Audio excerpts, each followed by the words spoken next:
can hear me all right in the chat room. And Shabbat Shalom, everybody. So I hope you all have had a great week, or 2 weeks, because I actually took a week off there on one of the Sabbaths. And just, feel free to let me know if you can't hear me or anything in the chat room. So in this video, I just wanted to talk about meditation, because there's so many videos where I've been mentioning how much meditation has really helped me in the past. So about September or so, I started to relax a little bit more and meditate, and I realized that stuff in my life was getting a lot better. And so then I got to the point where I was meditating every single day. I made meditation tracks for my channel and all of this stuff. I'd done all sorts of videos on it. And I just was really focused on meditation, I guess, so much that, if I missed a day, I felt kind of off my game. And basically, I was just doing 15 minutes at night. Sometimes I would do it in the morning, but for the most part, it's just 15 minutes at night. I'm using the Abraham meditation tracks, but I have meditation videos on my channel. You can find meditations elsewhere if you're interested in that. Meditation is so very helpful. But there are times when we don't need to meditate. And so I just kind of wanted to talk about that because, well, it's an important thing. It's not like I'm saying you have to spend your whole life meditating. And, there's some, gurus and channelers and things like that out there who might, get people to the point where they feel like, oh, I have to go and meditate my life away. Basically, there's some people out there who feel like they have to sort of forsake their entire life. And in the book, The Surrender Experiment, Michael Singer actually talks about how he wanted to just basically spend his whole life meditating and being off in the forest and not really interacting with the general public. And that's not really how we're supposed to be. So when Michael Singer did try to do that, he meditated a lot. He really just let go of what he was trying to do with his own life and just sort of relaxed and then surrendered to whatever life, put his way. And basically, I've done a video on that too, for the Surrender Experiment, if you're interested and haven't seen it. But what happened is he ended up being led to do things. And so even though he was completely what you might call enlightened as far as the going and forward and meditating and relaxing and not listening to the monkey mind, the little thoughts that go in your head about, I'm afraid to do this, or what if this person says that, and caring about what other people think and all that sort of stuff. That's basically like the ego and the monkey mind and their flesh, as far as the Bible goes, flesh versus spirit. And we're warring against the flesh. That's the monkey mind idea, that any of these thoughts that are, like I can't do this, or I'm afraid this will happen if I do that. Those sort of things, they aren't really us, because the spirit inside of us is one with God, and the spirit inside of us is bold as a lion. It's not going to be fearful. It's not going to be worried about what other people think. It's beyond that. It's pure loving. It's not going to be angry. So any anger thoughts, that's not really of the spirit. So basically what he did is he sort of let go of all that. He was letting go of what his mind wanted to do and just followed what the spirit brought to him. And when he did that, he ended up making a computer program and selling it and spending a lot of his time during the day doing businessman type things. He became a millionaire basically, and it was just because he wanted to live in the forest and meditate. But I think at some point there's some people out there who they are so discontent with the world that they feel like they need to go and meditate and sort of sequester themselves off from other people and go into the forest or into the desert and not be around other people and have that be their life. But that's not really what our life is all about, I don't believe. I mean, some people, maybe they do that for a lot of years and maybe that's what's right for them, but I just don't really see that as being what's right for at least most of us. I mean, maybe with reincarnation, some people had to have a life of doing that, but I think we're here to basically interact with people and enjoy it. So even if we have something quote unquote bad happen, I've got videos about bouncing back from bad, there's no such thing as evil, etc. Everything that happens is putting forth something more positive into the future. So there's nothing really bad happening here. And so basically, if you spend your whole life meditating, you're kind of missing out on the whole point of being here. The meditation is to clear the ego away so that you're not thinking like from the flesh or whatever, but then you can do the will of the Father as far as the biblical terms here. So, Philippians 2 talks about us emptying ourselves and being filled up with Christ. Jesus, he came and he emptied himself and of that form of godliness, and then he did what God wanted him to do. He did what the Father told him to do. And so that's what we're supposed to do. And what the Father is telling us to do is not necessarily like a strict father as people would think, commanding people. It's not like a teacher or a dictator or something. He actually wants us to be happy. And so when we do his will, we actually enjoy it. Once we get into it, once we understand, the letting go of who we were, the fears, the angers, and all that sort of stuff, we really start to enjoy doing his work when we can no longer be concerned with the fleshy will of our bodies, basically. So we're supposed to be going out and doing that, his will. It's not just to go sit out in a forest and not help anybody. We're supposed to be interacting with each other here. And of course, I've talked about how interacting with others is like a mirror for yourself, and it's about purifying yourself.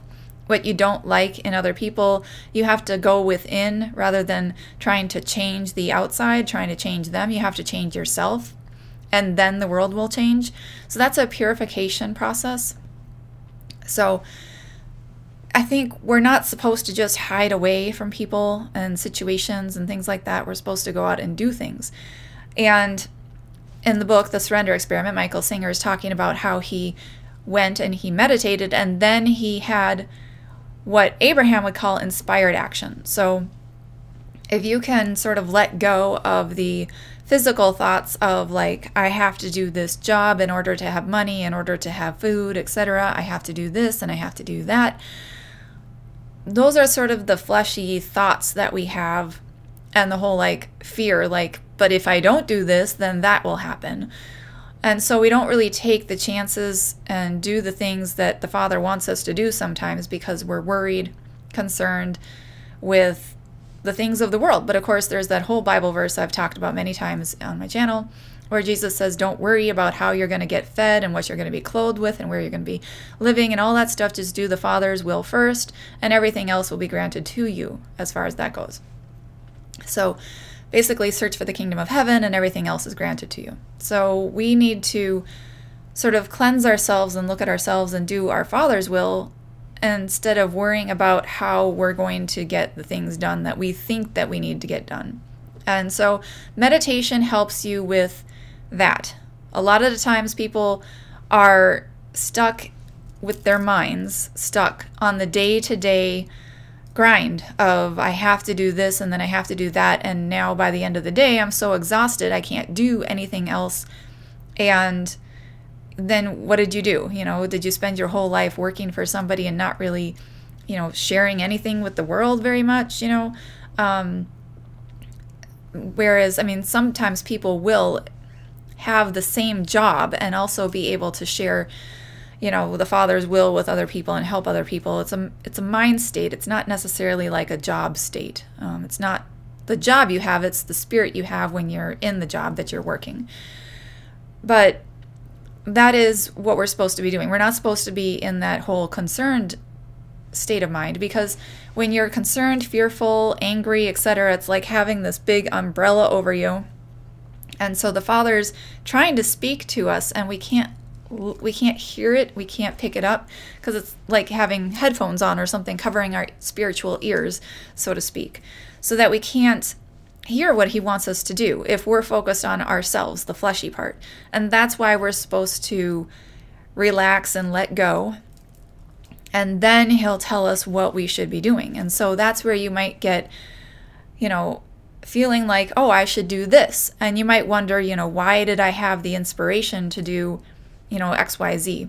Maybe go to the mailbox at this certain time, or, get a drink from the refrigerator at this point in time. They can be very, very small things that you would normally think, how on earth does that, how could that be God's will for me? But it sets forth a path, it's a step forward.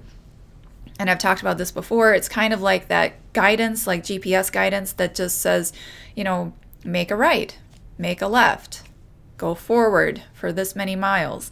And sometimes you're just, being told to relax, watch a movie, or get up and go get a drink right now. And he'll guide us to what he wants us to do. And we need to not care about the big picture, and we just need to take the little steps that we hear. And so I also have an article on my website about, whether you're hearing from God or from demons or, that sort of thing. It's basically trying to figure out what state of mind you were in when you actually heard what you heard. And it doesn't have to be like physical words. Sometimes it's just, you think all of a sudden you're thirsty. But it could be that the Father just gave you inspiration to, take a drink of water. You can think that doesn't, that doesn't relate to anything. Like, how is that even part of his plan for you? But it just pops into your mind of like, oh, I should do this. And if it's not harmful, obviously we can get into these situations where there's a lot of momentum in anger, which can lead to harmful inspirations, which some people would call demons. And so we have to figure out what state of mind were we in when we had that. So for me, I will meditate sometimes, and I was doing it very often, and then I would wake up in the morning, or even sometimes just while I was laying in bed after meditating, I'd have an inspiration like, oh, go do this now. And so I would get up and go do that. And that would lead to another thing and to another thing. And so you can get momentum going either way, good or bad. And so once you start doing what he wants you to do, even if it's, something small that you don't even understand how it could be related to anything big, you just have to take that first step. And then you'll gain momentum as you go forward in doing that. So yes, we have to be careful about where did that thought come from? Was it an inspired action or was it not? So you have to use discernment as far as that goes. Like I said, I have an article for that. I guess I'll leave that in the link, that link in the description box below after the live chat. But so basically, if you are cleansing your mind of your own thoughts, such as like, I have to do this or else this will happen, then you can start to sort of be led by the Spirit more often. And when you start to have those inspirations from the Spirit, like I said, they gain momentum. And then you may have enough momentum where one day you wake up and you didn't meditate, but you still have enough momentum going in the forward in the direction that he wants you to go in, that everything is still working out all right. And you're actually having fun and enjoying it. And so basically, that's what we want to get into, that state of being where we can go forward into the world and be able to interact with people without having to take a step back. And so sometimes you can have that for longer periods and longer periods. Abraham was talking about how, the first time when you're doing meditation, it might take you longer and like at the beginning, longer than what it would towards, after doing it for a few months. And I see that. So the meditation just helps to sort of stop the momentum of the negative thought processes, such as I have to do this or else this will happen. That's a fear process where, I'm not going to have enough money for this if I don't do that. And then you feel like you're being forced to do something into the situation. And when you're actually feeling like in the Spirit, in the flow, you don't feel forced. You kind of feel inspired and excited and thrilled, basically, to be a part of that being in the flow, in the zone. People talk about being in the zone, and usually if they say, oh, I was so in the zone, it's an excitement. It's a joyful feeling.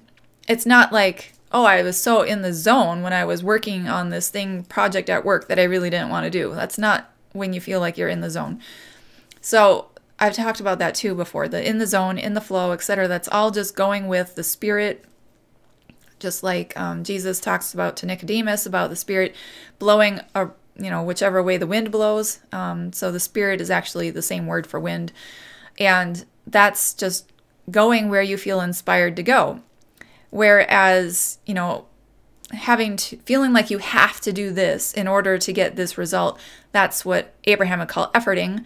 And you're putting forth your effort to try to change something, and that's just it's not really inspired action. And sometimes you have to go through times when you do have to effort to do something because there's a lot of momentum going in the opposite direction. But basically, if there's negative momentum pushing you in this way, meditation can calm your mind and release those negative thought patterns, etc. And that's what the meditation is good for. If you have a lot of negative momentum pushing you in one direction, you want to release those thoughts so that you can have more of a blank state of mind. Because it's easier sometimes to just have a blank state of mind to actually think positive thoughts. But if you are in a state where you are thinking positive thoughts and you have a lot of positive momentum going forward, you don't need to meditate. There is no reason to. You're hearing from the Spirit. You're being led to do what you're supposed to be doing. And that's when you're hearing the inspired, thoughts, and you should be taking inspired action. That's when you should be out there doing things. So if you have a lot of positive momentum and everything's going great, that's when you need to take, steps in order to do something that you're going to feel enjoyment doing. You're going to feel joy. You're going to feel happiness. You're going to feel like you are doing what you're supposed to be doing. It's going to be more relaxing and, just overall joyful, happy feeling rather than feeling stuck, having to do something that you don't want to do. So the meditation is good for releasing the negative thoughts, but if you have positive thoughts going, you can just milk it for all it's worth. Just continually go forward and think positive thoughts. Be grateful for things. Be appreciative. Now, Abraham would say there's a difference between gratefulness and appreciative, and I understand, and I can explain that here. But I've said this in the past too. Like, I'm so thankful that it was 50 degrees outside the other day because some of the snow finally melted and the walkway is clear. I am so thankful that a condition happened, and that's why I'm thankful. That's a conditional happiness. And so we don't necessarily want to be conditionally happy, because if it didn't hit 50 degrees, then would I still be happy? And you don't want your happiness to depend on whether or not the temperature went up. So we don't want to stay conditionally focused and being happy just based on conditions.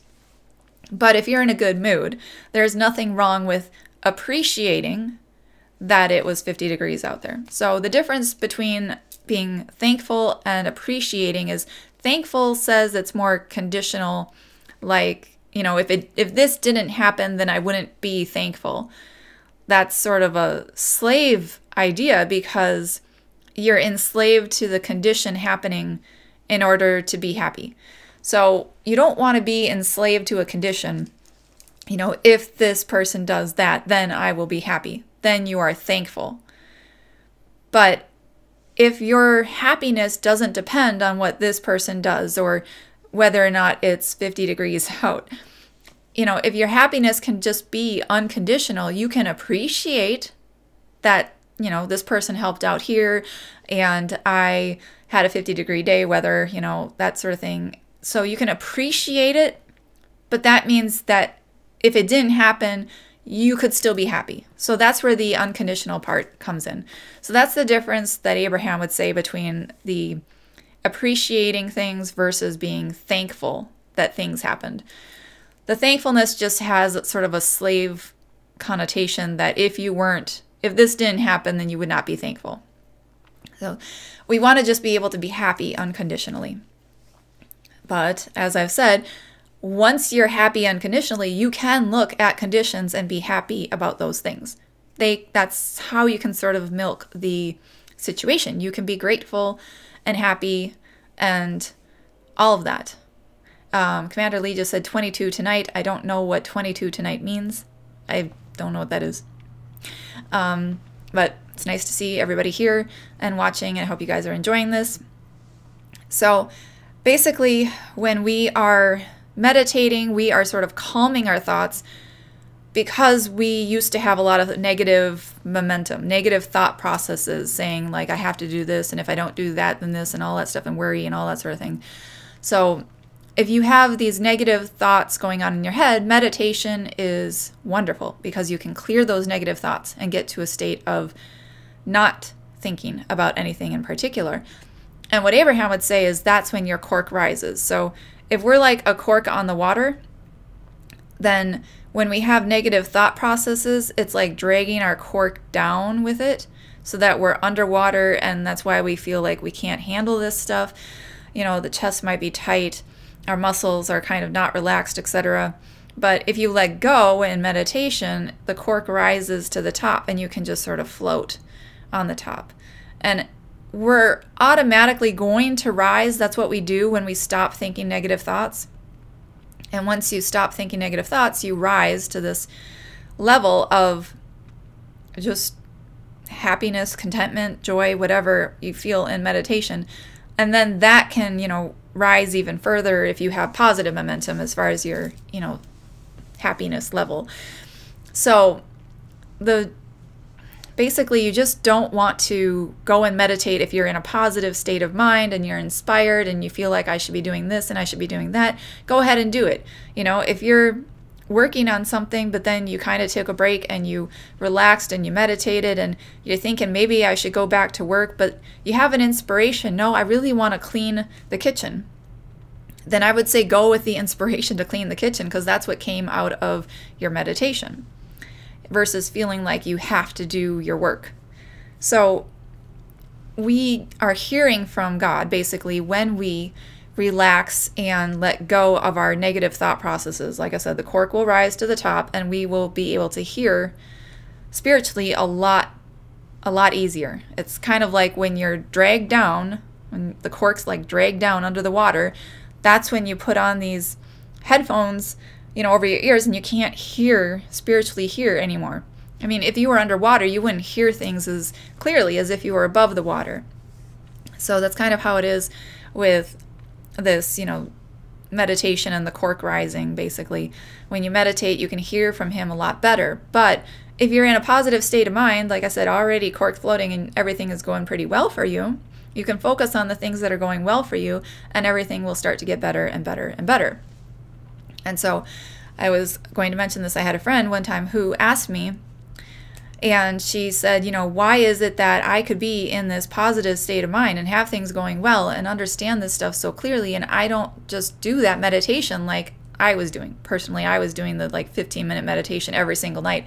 And I was like, oh my gosh, I just need to meditate. But it's because I had a lot of negative thought processes that were kind of dragging me down, and I needed to let go of those to just sort of get into the flow of things. But I told her what Abraham would say. And so what Abraham would say is basically what I've told you here, is that if you are in, it's better to be in a state of appreciation than it is to be in a state of meditation and sort of like on a track, you know, like here would be all sorts of negative thoughts and going through a day with no meditation, etc. Here you can have meditation and no thoughts, but over here you can have no meditation but positive thoughts. And if you're over here in the state of positive thoughts and no meditation, you've got a lot of momentum going forward in the exact right place, that you're doing what you're supposed to be doing. And that's when things are going to be clicking for you. It is better to be in a state of appreciation. And the Clementine Homilies 8 actually suggests that the fall of mankind was because they were not appreciative anymore. They had everything that they could possibly want, and they didn't appreciate it anymore. So then they fell, basically. And as soon as you go from that appreciation state down to complaining you're kind of dragging yourself down further and further and further. And you're going to attract more negative things. The more you complain, the more you find things to complain about, the more you feel like you don't have enough of something, the more you'll see lack in your life. And it's not always, the same thing. Sometimes you may feel like, I don't have enough, food in the house, and then you also don't have enough money to get food. Like later on, sometimes they're sort of correlated. But the more you appreciate, well, I do have this, and I do have that, and then somebody might come over and bring you some extra food just because you were appreciating what you do have. And that's just basically the way I think the world works. The more we are looking towards the things that we enjoy and like and appreciating them in that state of appreciation, that's basically being in heaven inside of our minds. That is the kingdom of heaven, that looking around and actually appreciating everything here.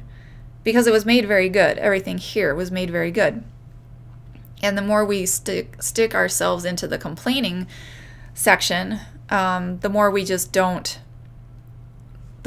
can't appreciate things, and we'll see more things that we don't appreciate, and basically it just sort of drags you down. And that's what's going on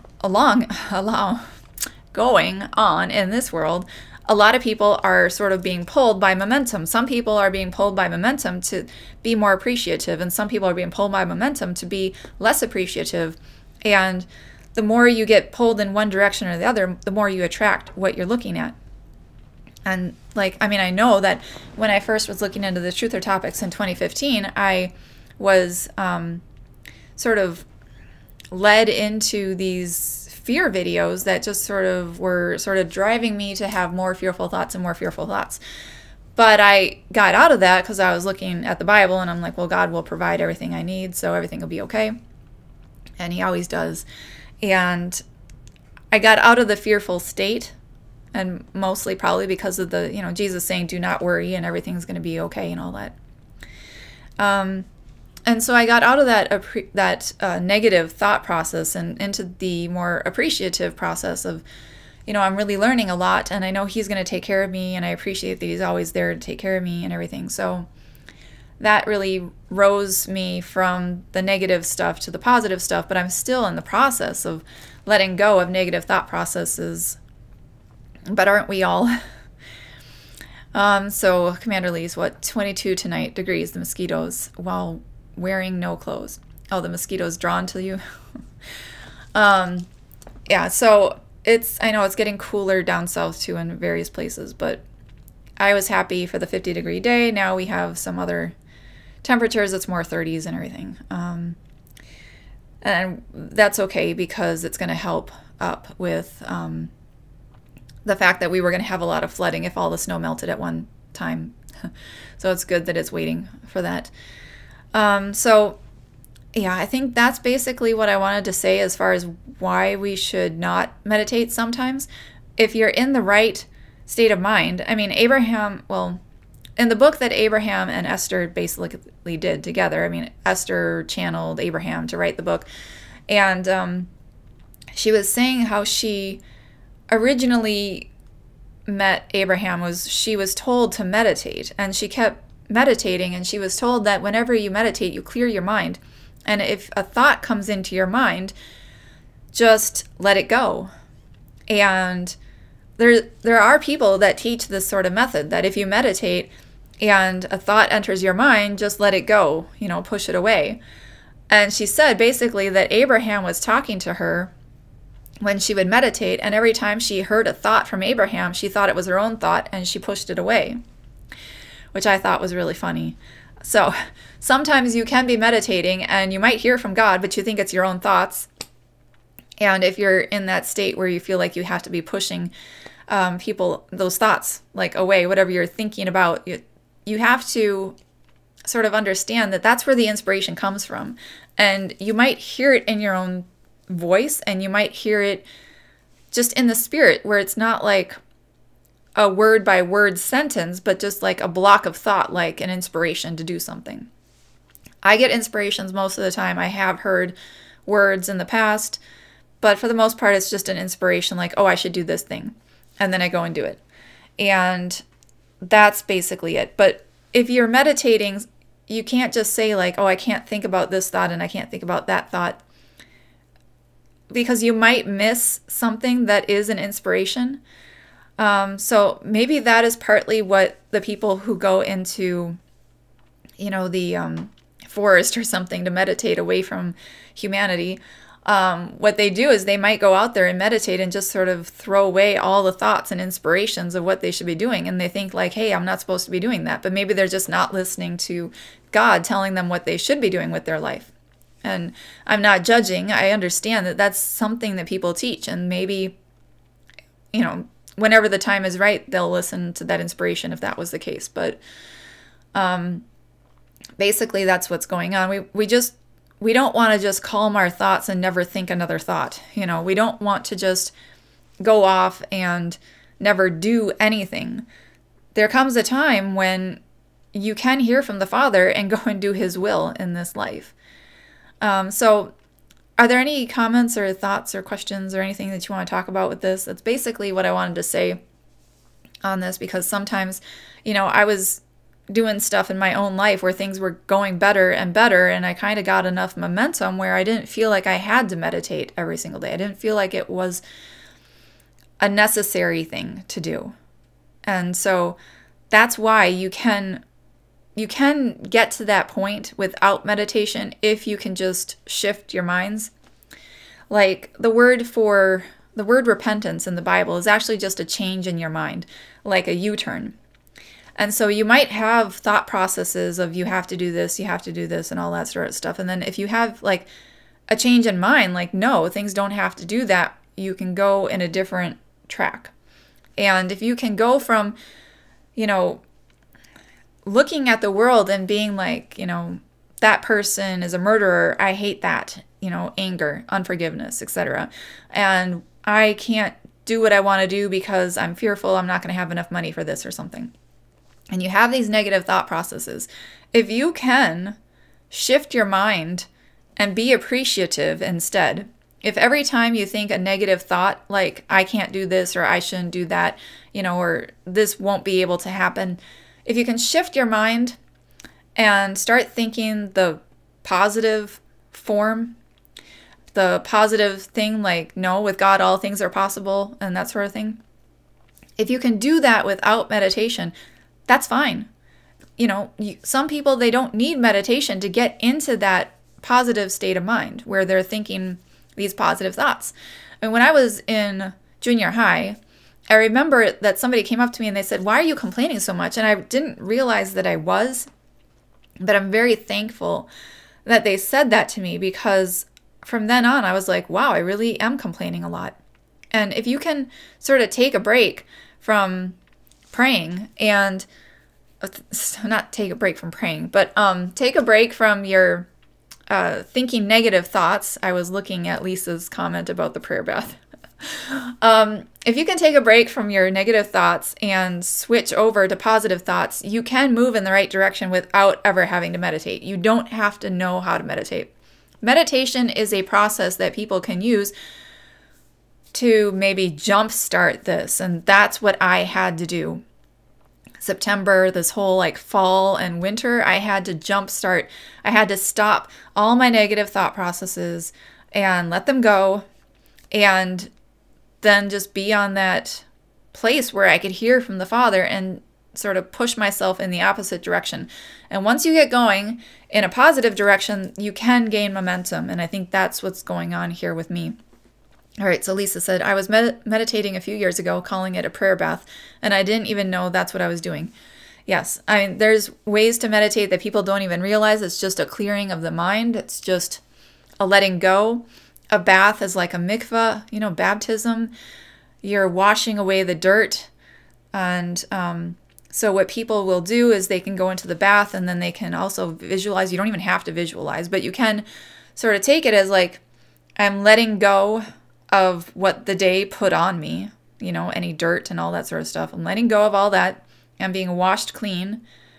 And it's basically like a baptism. And salt is important as far as the Essenes and things like that too. I think you might have had salt baths. And so salt is very important. Like, there's good properties for salt too. So that's really nice to be in a salt bath. I do that, Epsom salt baths. Magnesium is good for them too. So if you can let go of all that like a mikvah, that is good. And if some people will do that as meditation, where they don't take baths, but then they go and meditate, and they will breathe in the life force, breathe out any stresses. It's the same thing as washing away dirt from the body. It's just a different form for different people to do. And Lisa said, I'm thinking that fasting from anything is a form of meditation as well. Yeah. It's releasing. It's a letting the body heal itself and clearing out any of the toxins, letting the body just sort of release any of the negative stuff that's been built up. Fasting is definitely important. I've been doing intermittent fasting intermittently, and it is very important to be able to fast every once in a while to let the body heal itself. And it knows how to heal itself. It's trying to heal itself in every single second of the day. Are there any other comments or questions or thoughts or anything?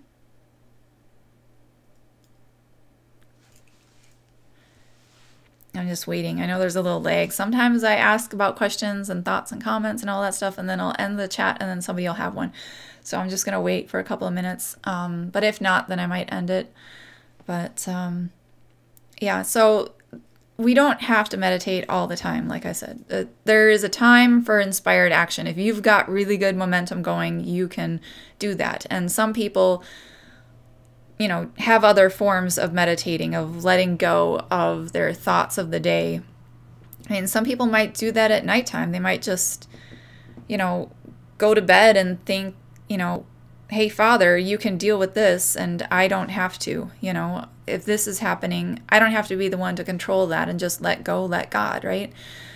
And if you can do that before bed, that is a releasing of the stresses that people hold upon themselves. Janet was asking if I've read any good books lately. I don't think I've read anything since the last time I was talking about the Bart Ehrman book. So I know I got to get back into reading books. I do enjoy them. I have so many I want to read. But I've kind of been taking the inspired action, and it wasn't to read. So, but I will get back, I'm sure. There's just times and seasons for every single thing that we go through. But I really do like Bart Ehrman's take on stuff, because he's well, you know, researched as far as stuff, and he doesn't throw out the whole like Jesus not existing and all that sort of thing. Although it's funny, I was talking with somebody else recently who was asking about the sacrifices and Acts and everything, and we got to talking, and apparently Bart Ehrman's never heard that the Essenes didn't believe in the sacrifices, or he didn't understand that they don't or something, which I thought was just crazy that he hasn't researched that at all. But there's a time and place for everything. Maybe he will. I really like to see him write something about that, like actually study it out, like really study it out and write something. That'd be good. It'd be interesting to see his take on that. But the person I was talking to was going to comment back to him and tell him about why, you know, the Essenes did not believe in the sacrifices and all that sort of stuff. But anyway, yeah, that's been going on.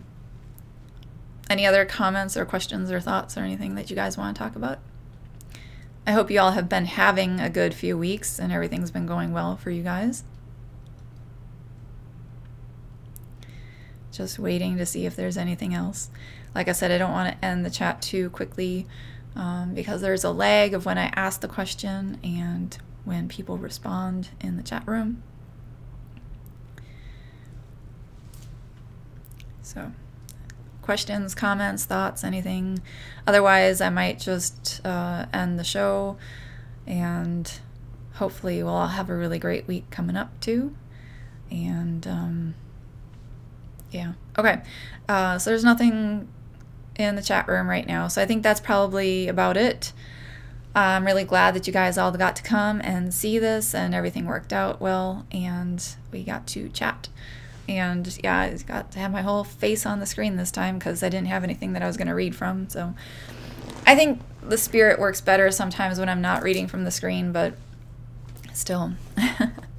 All right. Well, thanks. Shabbat Shalom, everybody. I hope you all have a great week coming up, and thanks for stopping by. Bye.